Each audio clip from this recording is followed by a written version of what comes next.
the major players to Hitler. That's one thing I do enjoy. They're comparing everybody to Hitler. He's bad, he must be like Hitler. That always makes me laugh. Is it working? We're recording? There we go. All right, so the American Expeditionary Force, but it's going to take over a year. And it's going to be under the command of John Pershing. Did I get to this yesterday? So we did get to this, we got to here, got that. Doughboys. All right. Did we get to, yeah, the United States was going to operate as a single command. They weren't going to be plugged in to Allied units like the British one, which was correct, but it's going to be a long time. And so the Germans are going to roll the die. One last offensive, the spring offensive. Hindenburg and Ludendorff decided, let's try to knock out the Allies, especially the British. They keep thinking they can just push the British out. You know, they'll quit. Knock them out before large numbers of U.S. forces. They weren't scared of the American army. It was just the numbers. They have the troops fresh from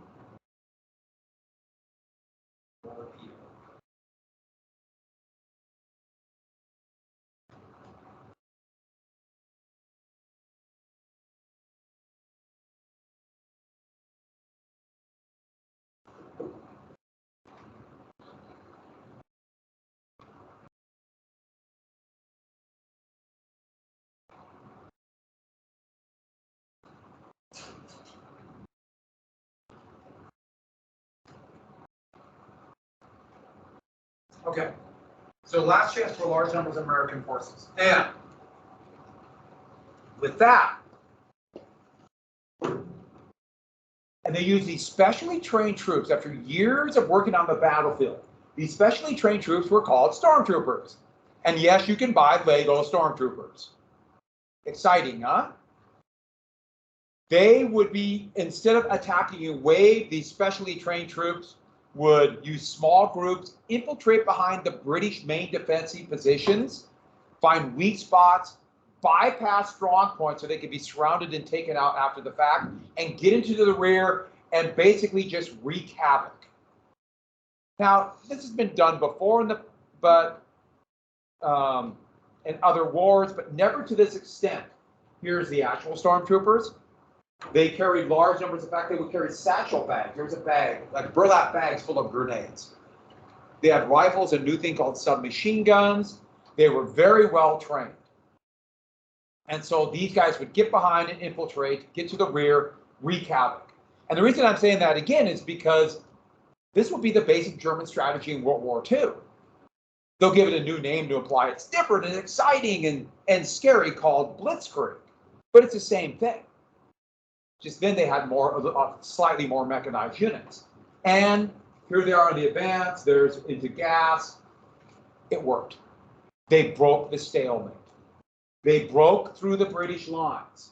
Here are German soldiers on the advance. Here's cavalry ready to charge through, even though they never quite got to that point, and they kept thinking for the entire war we could shoot cavalry through. But it didn't work. They broke through. They pushed the British back, but they ran out of supplies. And there's something else. German soldiers were told that the British were all dying. They're starving to death. The U-boat blockade has totally starved Britain, and all it takes is one good push and they'll leave the war. They are literally walking skeletons. And the thing is, the Germans really were. They were nearly out of food, and back home there were food riots. But they were told Britain was worse. It was worth it, Britain's worse. But when they got to the British lines, what did they find instead? All this food, all these supplies. And they were told Britain was at the end. And this caused a shock. The first thing is, a lot of them stopped and they looted and they ate. Discipline broke down. And there's something else. The German soldiers began to think, what have our leaders been doing to us? Lying. They've been lying this whole time. The U-boat offensive isn't working, or they wouldn't have all this food. If they've been lying about this, maybe they're lying about the winning. They're lying about why we're in this war. They're lying about everything. Ironically, They broke through, and this breakthrough would begin the series of events that would end the German Empire. The series of events where the army had just had enough. Because they start lying about this, soon distrust in the government will increase, the government will begin to break down. And even though they broke through, finally the Allies picked one overall commander. A field marshal, Ferdinand Foch. Here's Foch right here. And here's French soldiers. They finally begin to stop the German offensive. The Germans ran out of supplies, and the stormtroopers were the first one killed. Their casualty rate was horrendous. And so, with this, the Allies begin to strengthen up. The first American troops were actually called into line in this burst. They kind of plugged in. Marines and a few others as the Germans tried one last attempt to take Paris. They got to within 60 miles. And Foch is going to be, he's not like a brilliant general, but he was determined and organized. All forces would be under him. So here's all the commanding forces of all the Allies, and there's Foch. So there's Pershing right there. So the Americans fought under the French. And that was the right choice. Foch was a good commander.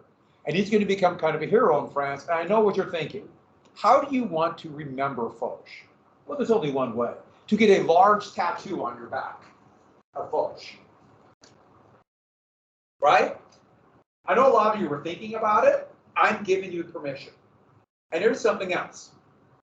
I only have one problem with this, which you probably have the same problem, right? It's not big enough. Correct? What do you think that is? Like 3 months to get that tattoo? I don't know anything about tattoos. I have one. I don't want to get one. I'm far too old. And I know two things. First off, they hurt. And secondly, they don't wash off. So she will be stuck with Marshall Foch for the rest of her life. By the way, this comes to my traditional warning about tattoos. If some of you are thinking about it, tattoos are kind of the thing. That's fine. You should get one if you want, or not get one if you don't. Whatever. You will get old, and your body changes, and the tattoo will change with it. Just trust me on that one. I've been to where Chico Hot Springs. I like Chico, or a couple. You see people without shirts on, all the people with tattoos. And you're like, what the heck was that supposed to be when you were 18? Because now it looks like the Blob. So that's my warning. Just be careful. Moving on. So American forces actually came in right here, fought fairly well, even though they're very poorly trained. They broke through, but that was it. Britain did not leave the war. And they ran out of steam. The spring offensive failed. And with that, in August, the Allies tried a massive counterattack. The Americans were first put in the line right here near Verdun, and it was here, my great-great-uncle fought right here, and he was killed. His grave is at the U.S. Military Cemetery at Sandy Hill. I've not been there. When I was at Verdun, I didn't know about it. So when I found out later, I really wish I would have known, because I would have found his grave. And so I want to go back and do that. By the way, I never told you about Verdun. So when my wife and I went to Verdun, and it's a very French place. It's like the most hallowed ground in France. So not many. It's not catered to British or American tourists, which is really nice. And it's a French place. And so my wife and I were there, and we went to the place. It was fantastic. It's such how they set up the battlefield. You can really see what happened. And the people there were so happy that we were American tourists who were there and were interested and knew about it. And they were just so friendly. So we had this really nice little kind of pension, like a bed and breakfast, and a meal with a couple breakfasts. It's been 2 nights. We ate one dinner there, and they paid for us. We tried to pay, and they wouldn't. They paid for our rooms and our meals, and I'll never forget that. And it's just like they just paid. They were just so happy. And people will say that people in other countries, especially if they say about the French, are rude, and that's just garbage. People are really nice as long as you're respectful of them. Big cities are always big cities, so don't forget that. Big cities, no matter where they're at, people are going, they're bronze people, they're always kind of rude. But it's true. And you know what? That's happened to my wife and I twice. Another time, people paid for us in a room and our dinner. And the thing is, I'm not charming or nice, so it's all my wife. Be very clear about it. My wife is obviously, she charmed them. No, but it was really cool. So, and then they started pushing back right down here, and there's this really heavily forested area called the Argonne. And this is the first battle where large numbers of American troops. Foch put Pershing here, and this turned out to be hell on earth. Hell on earth. The United States would suffer almost 200,000 casualties. That means over 80,000 men died in the Argonne. It was just awful. This really heavily forested area, you see the remnants of the shelling. And American tactics were still charging machine guns. It was awful. They had not adopted, like the French adopted the German tactics. Yeah. Okay, so maybe wrong, but isn't that the same forest that the Battle of the Bulge was in? Ardennes, you're very close. That's just a little bit south of the Ardennes.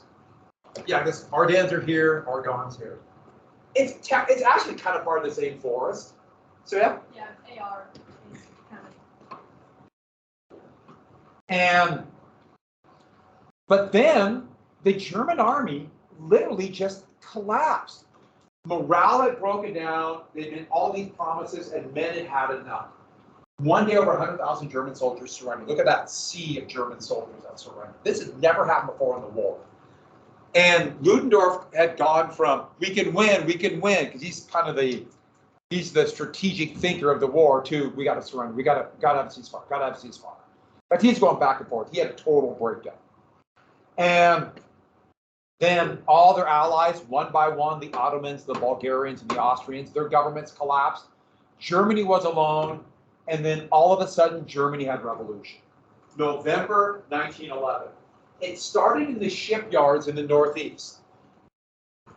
The crews who were just stuck on board those dreadnoughts were told, we're going to go one more big battle, win our honor. And they said, no, we don't want to die. And so they revolted. And once the sailors revolted, it spread to civilians all over. Yeah. 1918. All over Germany. It happened just boom, like a trigger. And literally overnight, the Kaiser by the 7th is going, I might have to leave. And he would show up at the night of the 9th of November, 1918, at the border of the Netherlands. And showed up at a border crossing, basically just this line of cars. And the Kaiser got out and said, I want asylum. It happened just like overnight, the Kaiser left. And yes, the Netherlands left him in there, and he would stay until 1942 when he finally would die. What a weird way to put it. But he would die in 1942 and chopping wood. And this is kind of ironic because Nazi Germany would take the Netherlands in 1940. And Hitler and his advisors like, do we bring the Kaiser back and say, see, we built back Germany? And they decided to just ignore him. So he would stay in occupied Netherlands for 2 years. A socialist, mostly socialist anti-war government, provisional government was formed, and they began to look for a ceasefire. Ceasefire is called an armistice. And they came up with a special day, the 11th hour, the 11th day of the 11th month. They could have ended the war a few hours earlier, maybe even the night of the 10th. And there's still going to be thousands of more casualties that next morning. But they finally ended the war. And it went 11 o'clock hit, they all knew it. Everybody fired every bullet they had up in the air. And then silence. And people just could not believe what happened. Here are American forces cheering. Armistice ended the war. News got back in the United States that the war actually ended on the 7th of November. And there was a big party on the 7th. The war is over. Oh, no, it's not over. So the party on the 11th was not that big in the U.S. Then the Germans smoked arms. And they marched home in good order. And this is going to lead to a dangerous illusion in Germany that they were never actually defeated on the battlefield. No, they were beaten. They were beaten. But many Germans are going to come to think, no, we didn't lose. Therefore, we had an enemy within. And this is going to lead to the dangerous 20s and 30s and the growth of these right-wing parties that will say that. The German line was still here. No Allied forces entered Germany. This will be dangerous. But the Germans will sign the armistice in a railway car in Compiègne. Here's the railway car. The French will build a big monument. We beat Germany, and they did. They won. Barely. It was close, but they won. And so this rail car will become a source of major humiliation for Germany. And so let's look, let me find it maybe 22 years later. Here's the same rail car. Who are those guys standing in front of it? That's Hitler. So when France shockingly surrendered, never should have got beaten in World War II, but they just, the way it happened, it was just so shocking. When they lost, Hitler made them surrender them. And then they burned they blew the memorial to dust, the Germans did, and took that railway car back to Germany as a war prize. But in Allied bombing in 45, that was destroyed. So this weird twist of fate, all kinds of things turned around, but that's what happened there. The armistice was technically a ceasefire, but in essence, it was a surrender. The Allies kept the blockade and occupied part of Germany. When the war was over, officially 9 million would die. And that means 5 to 6 times more would be wounded, and everybody would be forever changed. But I've seen figures as high as maybe 20 million, because they don't know how many people died in Eastern and Central Europe. Now, the technology was not as such that civilian deaths were not as high as they could have been, but with everybody adopting total war in World War II, by far, most of the dead in World War II would be civilians. That's the way it is now. Civilians are targets. Remember, I told you about total war. There was reasons for that. And this gives you an idea of how many men approximately would die. To the U.S., 126,000. And remember, they really only fought from August to November. That shows you how bloody this thing was. And the generation that will come afterward, those people, or that generation, well, before I get to that, this is a battalion, over 400 men of a Scottish Highlander regiment from Edinburgh Castle. See their line up here? That's 1914 when they went to war. That's how many came back.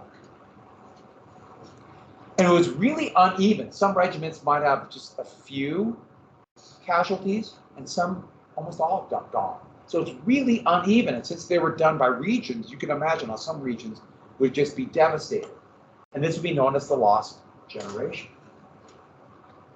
Because look at the number of people right here who died. This is in their 18 to 20s. So as this generation grew, there's going to be a whole generation of either fewer men, and those who survive are never going to be the same. And everybody's going to try to do what they all do after the war, just forget and act like it never happened. This happens after every war. And one of the most horrific things that's going to happen to veterans will be this.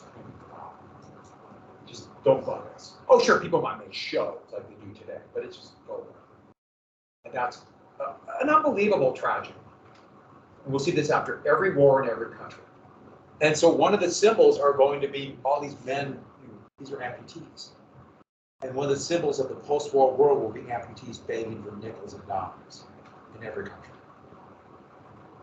World War II, the U.S. would do much better. We do better than we used to, but still, it's just forgotten. I mean, what happened to those who survived what we now call the Holocaust will be just a tragedy. It's just like, oh, shut up, will be the attitude in the 40s and 50s.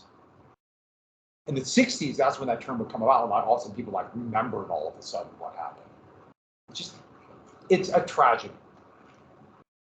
So with that, let's get to the treaty. There's actually 4 treaties we lump together as a Treaty of Versailles. So we just call it all the Treaty of Versailles. And it's going to be in Paris, of course. They're going to meet in hotel rooms.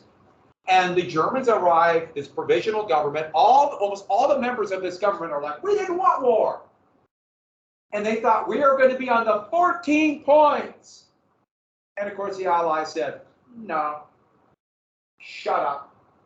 We're going to lock you in a hotel room, and you're going to sign what we give you. And they threatened to go home, and they said, remember that blockade? Sign what we give you. So this is going to lead to a lot of resentment in Germany and almost everybody else. When Wilson arrived in London here, he was treated as a conquering hero. He was the first American president to leave the borders of the United States and go to another country as president. This had never happened before. And a lot of people said, don't go to this treaty negotiation. You'll be outmaneuvered, and it will be your treaty. And therefore, you'll never be able to get away from it. Your political enemies will tie it to you. but he wanted to go. And over 500,000 people in London came out to cheer him on. Almost 1 million in Paris, because he represented peace. And the thought was, Wilson's 14 points will bring us a better world. Remember what I told you? They remembered the term 14 points, and this would be peace, and it'll be all worth it. But nobody really thought about what it actually meant. And so, when they actually negotiated, it turned out to be much different than what Wilson thought it would be. These men he had never met before, soon be called the Big Three. The French, Georges Clemenceau, right here, the old lion. He was a longtime socialist, tough, fiery war leader of France. And he looked at it like, yeah, Wilson, whatever, this stuff, 14 points and all that. All he cared about, Germany could never do it again. Now, the other two will say, of the Big Three, will say France just wanted revenge. Yeah, but they wanted to make sure Germany won't attack again. And I think they had pretty good reason to think this. And so, Clemenceau said, whatever about the 14 points, Germany must be so punished they can't do it. And so his famous line was, Wilson has his 14 points, the Lord has 10. We'll see. We'll see. Britain, their prime minister was David Lloyd George, right here. A Welsh member of what's called the Liberal Party, kind of a moderate party, opposition to the Tories.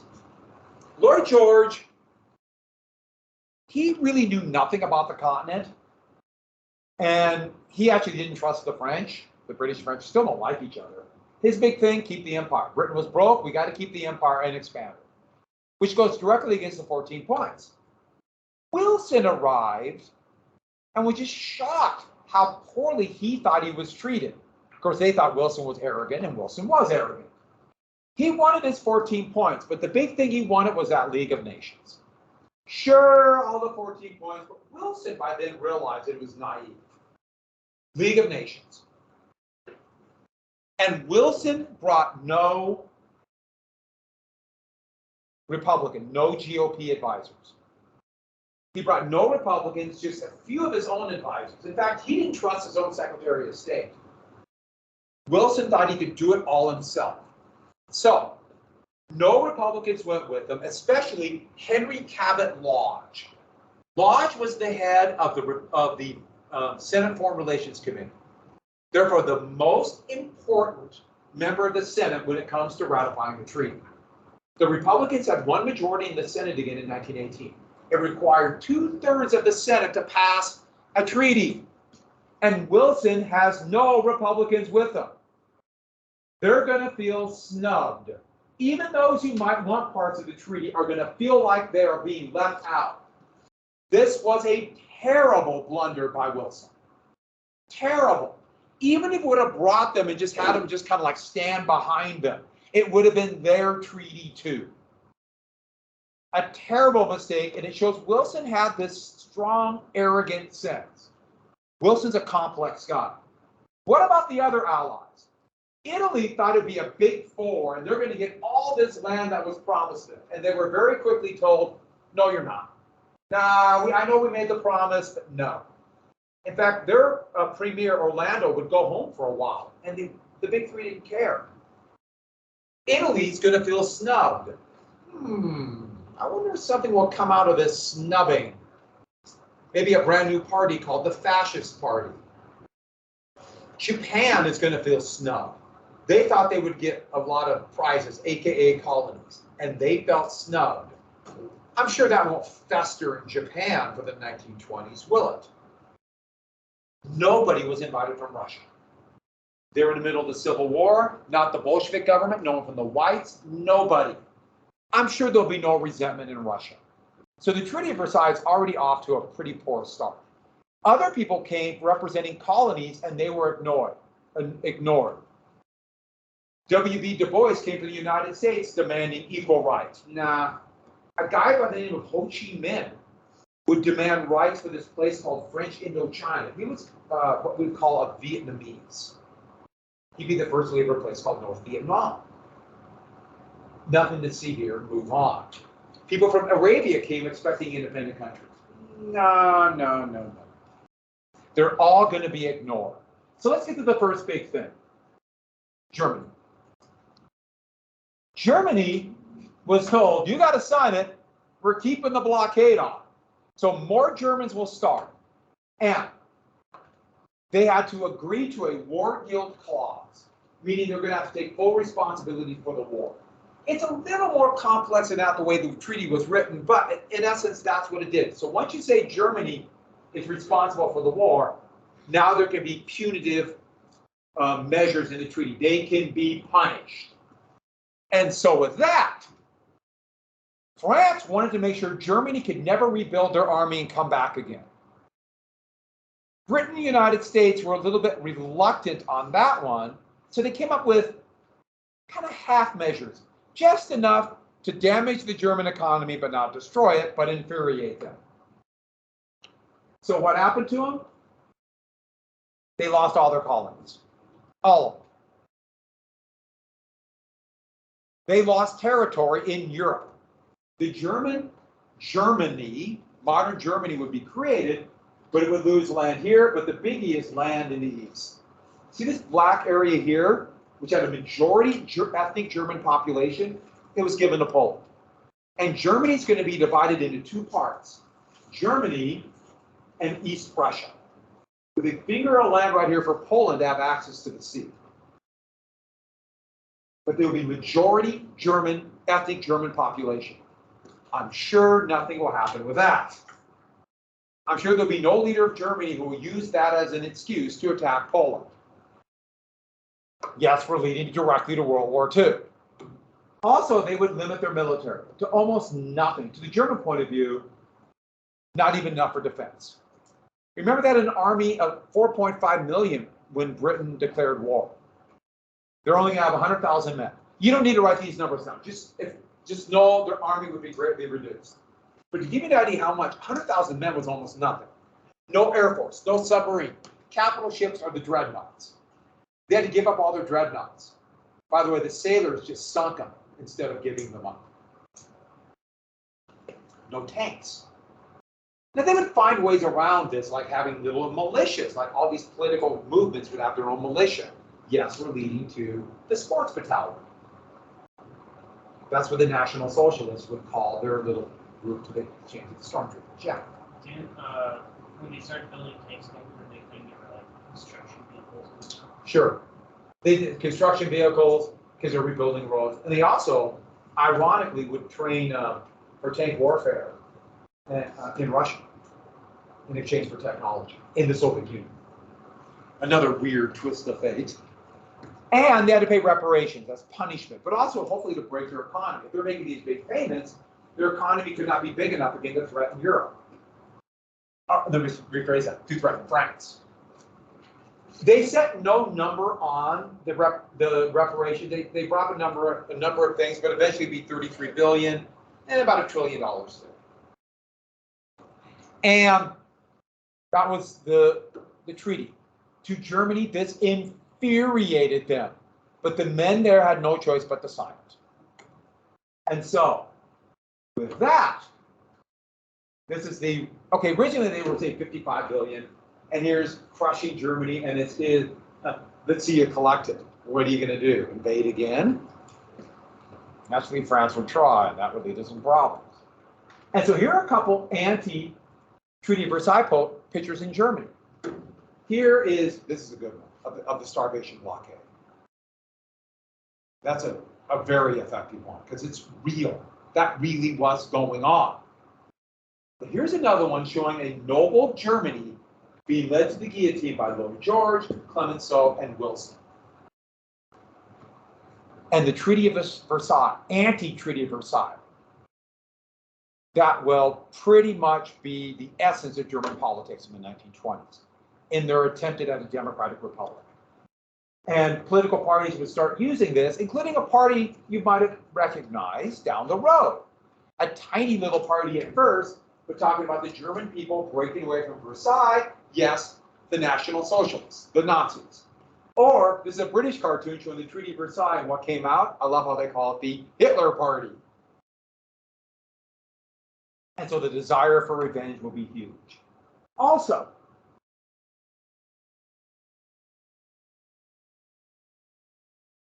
I want this. Yeah. The problems of self-determination are going to be massive. So the thought was, okay, we'll let all these people, especially Poland, have their own countries. But once the war ended, they just started fighting amongst themselves. There's a comical story about the big three on a billiards table. So imagine a pool table, but bigger with no holes in the corner. And they set out blank maps of Europe, or maps of Europe, and they had grease pencils. And they were drawing on the map like the new borders of Europe, like they were like creating this new world, like Poland will get this, and Czechoslovakia will get this. No, they were just fighting it out. And they would fight off and on for the entire 20s into the 30s. And no, it wasn't resolved. The problems of self-determination were huge. You're going to have different ethnic groups still as minorities within countries wanting independence. For example, this is the country of Poland now. It was a massive country. Only 60% of the population of Poland were ethnic Poles. There's huge population of Germans, huge populations of Ukrainians, Slovaks, Czechs, Lithuanians, massive population of Jews. And these are talking about different ethnic groups and religious groups, but it wasn't the country of the Poles. It shows the problem. It didn't quite work, and we're probably going to fight it out again. And it still hasn't been resolved. Most of Western Ukraine today was part of Poland after World War I. And then the Soviets would take it back and make it part of their Ukrainian Republic after World War II. It's really confusing to this day, is the point. And all the colonies became mandates. They would be operated by the victorious powers, and they would be allowed to be independent when they are ready. Meaning, when would they be ready? They would eventually fight and win their independence in the 60s. So, for example, German Cameroon was divided up into French and British colonies. Southwest Africa would become a South African colony, and South Africa was a colony of Britain, so it's really confusing. And then the Ottoman Empire. All these people here thought they had won their independence from the Ottomans. No. They were either put in colonies like the French colony of Syria, which just infuriated the Syrians. Well, actually, the Arabs who lived there, we call Syria now. They just made up the borders. And for the Christian minority, they created Lebanon, which has been in civil war basically since 1976 through still going on. They created the British created a place called Palestine. I'm sure there'd be no problem there. A place called Jordan, and a place they created so they could control the oil called Iraq. All the problems in the Middle East, or so many of them, can stem right from here, right from this moment. And then, before we get to that, one last thing before we get to the final part about the treaty, foreign policy.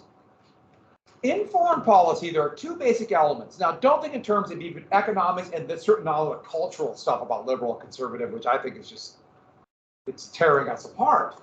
But I'm just talking liberal conservative ideas towards foreign policy.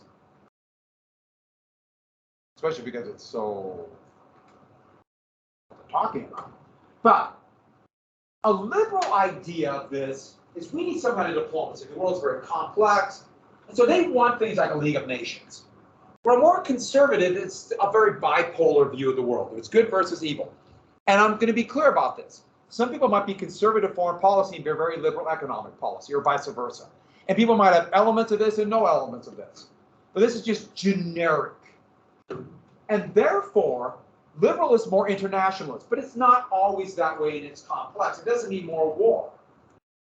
A more conservative might be more isolationist. Let's avoid foreign entanglements. But it doesn't mean they won't go to war. They'll just do it on their own. So this liberal and conservative. Wilson, for the most part, is liberal. And so the opposition to the Treaty of Versailles is going to be, for the most part, conservative. Liberals want the League of Nations. But liberals don't like the punishment of Germany, where more conservatives are like, well, we don't like the treaty, but we like the punishment of Germany. It's going to be confusing on this. And so with that, let's get to the League of Nations, because this is going to be the most contentious element of the Treaty of Versailles, the League of Nations. This is part of the treaty. Everyone got this? This is part of the treaty. This is Article 10 of the treaty. And the main element, Article 10 and 11, but we just we roll it into Article 10 because that's what everybody talked about, or X, Roman numeral 10. Collective security. And the idea is this. All right. The League of Nations will be able to stop aggression before it happens. How? Because members will be united to stop aggression at war. So we have another where Germany attacks Belgium. All the member nations will unify and stop it. Now, does that mean war all the time? That's not the plan. No. What that means is to deter aggression. Who would be crazy enough to attack if everybody else in the world will rally against you? So it's meant to deter aggression. But of course, that means that the aggressor has to believe the other countries will unify to stop it. So this is kind of hopeful. In fact, they'd even they signed a treaty banning aggressive war in the 1920s, which seems kind of ridiculous now. Seemed kind of ridiculous then, but they were hoping. So that is the main element. So the whole goal is to avoid war. This is the issue that would lead to the Treaty of Versailles not being ratified. So what does that mean?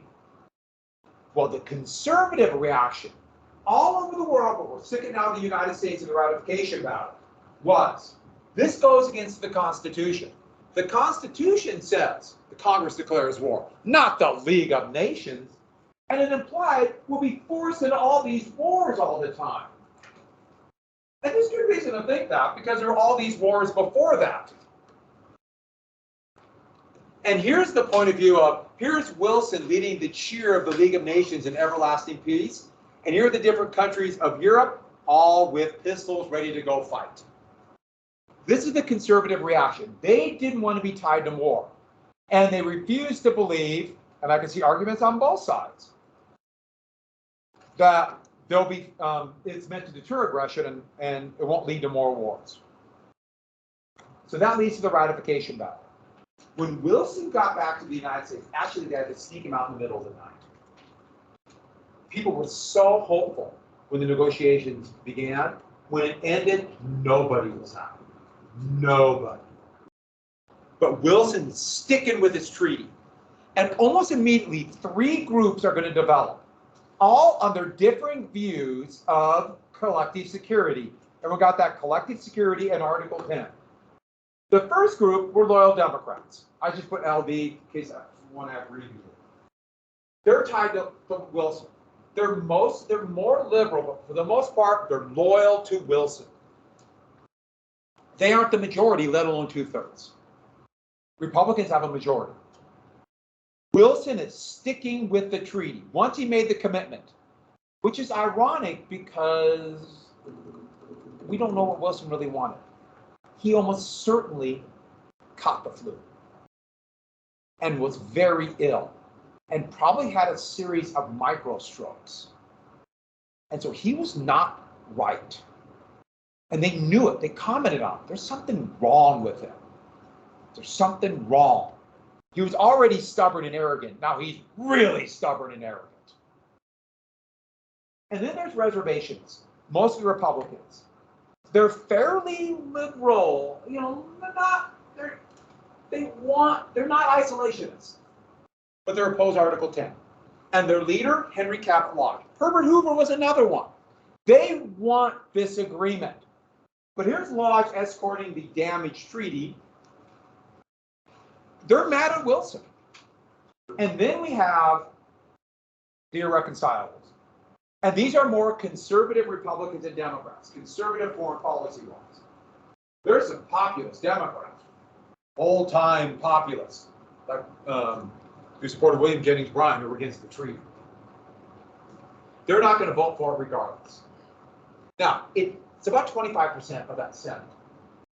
But what that means is these two have to unify or they'll never get a treaty. So they have to come up with some kind of compromise. Either they're going to have to give up the reservations, or Wilson will have to release these voters so they'll vote for some kind of compromise. Well, Wilson, seeing the problem, instead of coming up with some deal, he decided to do a barnstorming tour. He's going to campaign around the country to get the public for the treaty and therefore humiliate reservationists to vote for it. He figures irreconcilables or not. Now, it's arguable if this was a good idea. This is him in Seattle. But he had a horrific stroke during it. They canceled the speeches and brought him back to Washington, D.C., and virtually no one saw him again for the next year. It turned out he was completely incapacitated for months. He could not talk, could not communicate. The stroke was that bad. But his advisors, most importantly, his wife, kept him in isolation and said he can't see anybody, and she basically ran things. So we don't know what could have happened. Wilson is completely incapacitated. All we know is Wilson said no compromise on the treaty.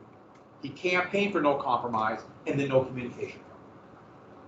The Constitution was unclear about what to do with a president that could no longer reform. It would not be to the 1960s that the 25th Amendment would be ratified, saying basically the cabinet can say the president is no longer able to serve and then allow the vice president to serve.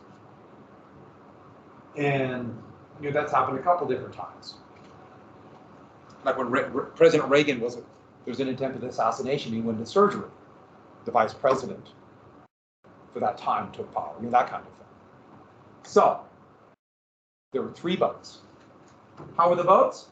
Well, the first vote was with reservations, but it limited Article 10. Irreconcilables and Democrats, loyal Democrats voted against it. Then another vote. No change. The treaty as is. Reservationists and irreconcilables voted against it. The third, one more vote. And the rumor was Wilson was going to release his loyal Democrats. But he didn't, or his wife didn't allow it. He wouldn't release them. It got more votes. It got the majority, but not the 2/3. And therefore, the treaty was never ratified. The United States did not join Wilson's League of Nations.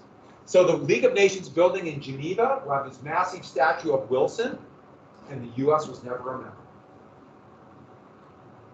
U.S. had a weak army, but they have the strongest economy in the world, and they're not part of it. So here's a great cartoon. This might look familiar to some of you. It's a great one. The cartoonist is showing a certain point of view here. They want you to think something. So here's foreign entanglements. Who's foreign entanglements marrying? Who's that? Who? There's the preacher with the League of Nations saying, if any man can show just cause why they should not lawfully be joined together, let him speak. Right? And who's jumping in? And the Senate represents one of 2 groups. What 2 groups? That right there. Which 2 groups? Because they're coming in. Are they here? Is that how you come in to say you're for the way? I'm here. I'll jump through the window. What 2 groups do they represent? Irreconcilables or the reservations? One of those 2. So this shows the view that many in the Senate, like reservationists, irreconcilables, must stop foreign entanglements. That's how we use that in the DBQ. This shows the irreconcilable view or the reservationist view.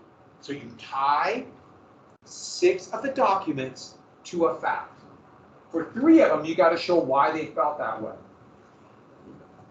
Is this more conservative or liberal? So this shows a more conservative. The cartoonist has this point of view because it is more conservative, isolationist. You have to do that for 3 of the documents. Are you excited? Now, the documents have that. You read that article, and then I should have filled in some blanks from the reading I gave you. You should have a pretty good idea where to go. Wait.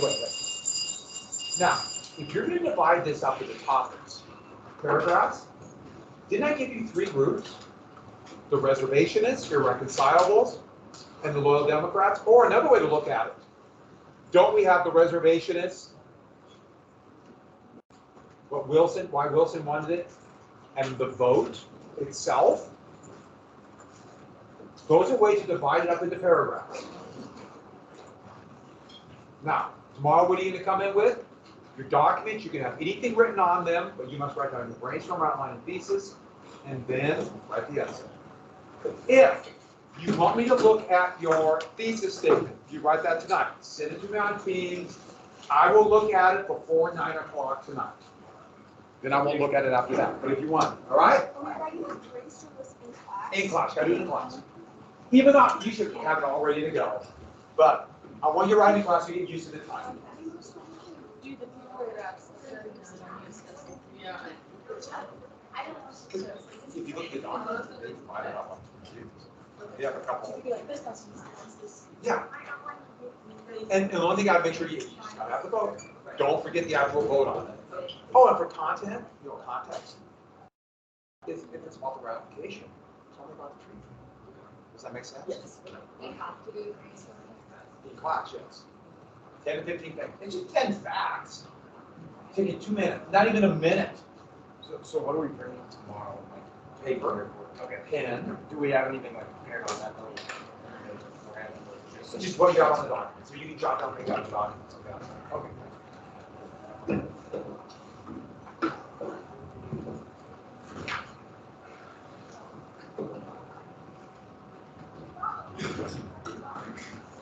Oh, boy. You said like the results. I'm just making it cluster. Yeah. Oh, he was clustered on Friday. All right, I wish you people. were there, Olivia. We got work to do. We're gonna sing. We're gonna do Bugs Bunny cheers. Yeah. Yeah. I'm gonna find the Bugs Bunny cheer. Bugs Bunny.